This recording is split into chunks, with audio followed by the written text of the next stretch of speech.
Hello दोस्तों। आज इस वीडियो में मैं आपसे बात करूंगी कि लॉ ऑफ अट्रैक्शन आपके लिए क्यों नहीं वर्क कर रहा है।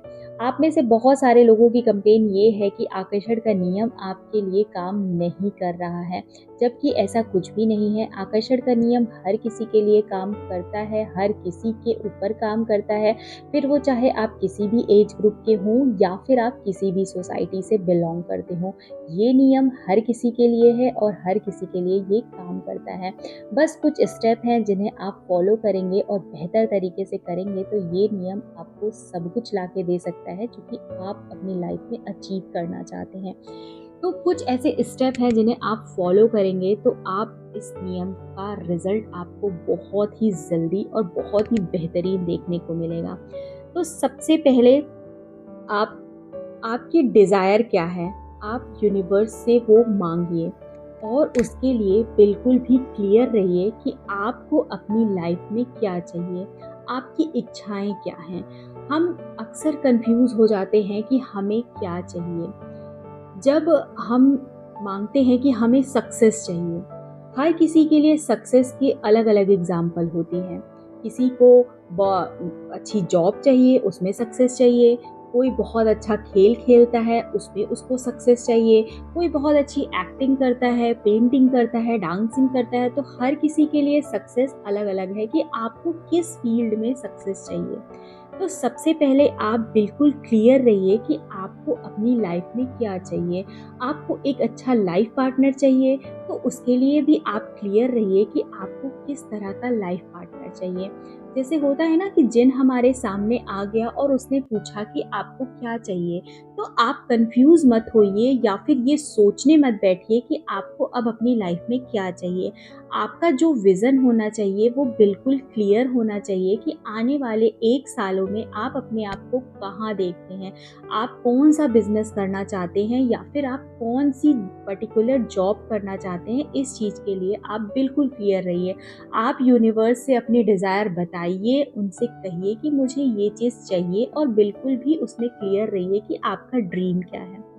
सेकंड चीज़ हो गई कि आपका इमोशन। जैसे कि मैं अक्सर कहती हूँ कि जो भी आपको चाहिए आप उसके लिए विज़न बोर्ड बनाइए। विज़न बोर्ड बहुत काम करता है। या फिर आप राइटिंग करिए, लिखिए डायरी में कि आपकी डिज़ायर क्या है, आपके क्या-क्या ड्रीम्स हैं, आप उन सारी चीज़ों को लिखिए। विजुअलाइजेशन बहुत अच्छा टूल है। विजुअलाइज़ करिए, एक टाइम आप बना लीजिए कि आप सुबह या शाम के टाइम में आप विजुअलाइज़ करिए। मान लीजिए कि आप चाहते हैं कि आप आने वाले टाइम में आने वाले 1 महीने में आप 10,000 रुपए या 20,000 जितना भी आप चाहते हैं, महीने का आप 50,000 रुपए कमाना चाहते हैं, तो आप उस चीज़ को विजुअलाइज़ करिए कि हाँ, आपने वो चीज़ अचीव कर ली है। अब आप जब विजुअलाइज़ करने बैठते हैं तो आप में से बहुत सारे लोग गलती ये करते हैं कि आपके अंदर वो इमोशन ही नहीं होता है। मान लीजिए कि मेरा सपना है कि मैं आने वाले 1 सालों में 1 करोड़ रुपए कमाना चाहती हूँ, तो अब उस 1 करोड़ रुपए को जब मैं विजुअलाइज़ करने बैठूँगी, तो जो मेरा इमोशन होगा वो उसी लेवल पे होना चाहिए। हर एक चीज़ एनर्जी से बनी है। अब अगर मैं ये सोच रही हूँ कि आने वाले अगले साल में 2024 में मैं 1 करोड़ रुपए कमा लूँगी और इसको अगर मैं विजुअलाइज़ करने बैठूँगी, तो वो इमोशन मेरे अंदर आना चाहिए कि उसको अचीव करने के बाद मैं क्या फ़ील करूँगी। ज़ाहिर-सी बात है मैं बहुत ज़्यादा खुश होंगी, मैं अपने फैमिली मेंबर को इस बताऊँगी कि मैंने इतना अर्न कर लिया है, मैं उसकी पार्टी दूँगी। वो सारा विजुअलाइज़ेशन बिल्कुल क्लियर होना चाहिए और उस क्लैरिटी में आपका इमोशन भी होना चाहिए। ऐसा नहीं है कि मैंने सोच लिया कि हाँ, मैं करोड़ रुपए कमाऊँगी और मैं बिल्कुल नॉर्मल बैठी हूँ, ऐसा बिल्कुल नहीं होगा। जब वो मैं करोड़ रुपए कमा लूँगी ना, तो वो एक मेरा जो खुशी का ठिकाना है ना वो रहेगा ही नहीं। तो इसलिए आप भी अपनी जब राइटिंग करने बैठिए, जब आप डायरी में लिखिए या फिर आप विजुअलाइज़ करिए या फिर आप अफ़र्मेशन करिए, तो उसमें आपकी वो फीलिंग होनी चाहिए, वो इमोशन आप उसमें डालिए कि आपको जब आप वो चीज़ अचीव कर लेंगे तो आपको क्या महसूस होगा, आपका क्या उस समय आपकी तरफ से क्या रिएक्शन होगा। अब थर्ड चीज़ है बिलीव, कि आप जो अचीव करना चाहते हैं आप उसके लायक हैं। हम में से बहुत सारे लोग ऐसे होते हैं कि हम सोचते तो हैं कि हमें ये वाली जॉब चाहिए, बट उस जॉब के पीछे हम ये सोचने लग जाते हैं, क्या मैं इस जॉब को बेहतर तरीके से कर पाऊँगी? क्या ये मेरे लायक है? तो ऐसी चीज़ आपको अपने दिमाग से निकालनी पड़ेगी। आप जो चीज़ चाह रहे हैं या फिर आप कोई बेहतर घर चाह रहे हैं, कोई अच्छा लाइफ पार्टनर चाह रहे हैं, कोई अच्छी जॉब चाह रहे हैं, तो आपको उस पे बिलीव करना पड़ेगा कि हाँ, ये मेरे लायक है और जब मैं इसे पा लूँगी तो मैं बेहतर तरीके से इस काम को कर पाऊँगी। तो आपका जो बिलीफ सिस्टम होना चाहिए वो बिल्कुल स्ट्रॉन्ग होना चाहिए और जो चीज़ आप यूनिवर्स से माँग रहे हैं वो आप डिज़र्व करते हैं, ये बिलीफ सिस्टम आपका होना चाहिए। अब फोर्थ है, आपको एक्शन लेना पड़ेगा। आप अगर कोई भी अच्छी जॉब चाहते हैं, आप कोई अच्छा घर बनाना चाहते हैं, तो आपको उसके लिए एक्शन लेना पड़ेगा। लॉ ऑफ अट्रैक्शन का नियम सिर्फ ऐसे काम नहीं करता है कि आपने विज़न बोर्ड बना लिया, आपने विजुअलाइज़ेशन कर लिया, आपने अफ़र्मेशन कर लिया, अब वो चीज़ें आपके लिए काम करने लग जाएँगी, ऐसा नहीं है, आपको एक्शन लेना पड़ेगा।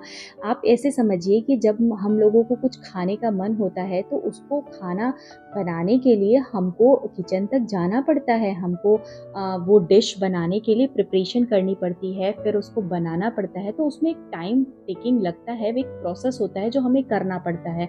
या फिर आप बाहर रेस्टोरेंट से उस खाने को लेने जाएँगे, तो एक्शन तो आपको लेना ही पड़ेगा, कैसे भी करके आप कुछ भी चाह रहे हैं, तो उसके लिए आपको एक्शन लेना पड़ेगा। और फिर फिफ्थ चीज़ होती है रिसीव करना। हम जब भी कभी कुछ सोचते हैं, जैसे अगर मान लीजिए कि मैं अगर सोचूँ कि अब मुझे एक्सरसाइज़ करनी है और मुझे अब फिट होना है, तो आप एक चीज़ नोटिस करिए कि आपके साथ भी ऐसा होता होगा कि अगर आप कोई चीज़ सोचते हैं कि आपको अब फिट रहना है और आपको एक्सरसाइज़ करना है, तो अगर आप कुछ भी रील्स स्क्रॉल करते हैं या यूट्यूब वगैरह स्क्रॉल करते हैं या फिर अमेज़न पे, मिंत्रा पे कुछ भी आप देख रहे होते हैं, तो आपको कहीं अच्छे शूज़ देखने को मिल जाएँगे या फिर आपको एक्सरसाइज़ करती हुई रील्स मिल जाएगी या फिर कुछ आपको हेल्थ टिप्स मिल जाएँगे जिससे कि आपका वेट लॉस होगा, आप हेल्दी और फिट हो जाएँगे। तो इस तरह के सिग्नल आपको यूनिवर्स देता है और आपको ये बार-बार याद दिलाने की कोशिश करता है कि आप क्या चाहते हैं। तो आपको वो रिसीविंग मोड में भी रहना पड़ेगा। बहुत बार यूनिवर्स आपको सिग्नल देता है, आप जो भी चाहते हैं आपको वो यूनिवर्स सिग्नल देता है और आपको रास्ता भी दिखाता है, तो आपको रिसीविंग मोड में रहना पड़ेगा उस चीज़ को, उस सिग्नल को आपको समझना पड़ेगा कि यूनिवर्स आपको क्या इशारा दे रहा है। तो ये कुछ 5 स्टेप थे जिन्हें अगर आप फॉलो करेंगे तो लॉ ऑफ अट्रैक्शन का नियम आपके लिए काम करने लग जाएगा। तो मैं उम्मीद करती हूँ कि ये सारी ही बातें आपको समझ में आई होंगी और अगर अच्छी लगी हों तो आप मेरी वीडियो को शेयर भी ज़रूर करिएगा अपने फैमिली और फ्रेंड्स के साथ। और अगर आपका जो भी एक्सपीरियंस रहा हो लॉ ऑफ अट्रैक्शन को लेके, तो कमेंट करके भी मुझे ज़रूर बताइएगा, क्योंकि आपके कमेंट से मुझे मोटिवेशन मिलता है और मुझे ये समझ में भी आता है कि मेरी वीडियोज़ आपको पसंद आ रही हैं। तो अब मैं आपसे मिलूँगी एक नए वीडियोज़ के साथ, तब तक के लिए थैंक यू, बाय बाय।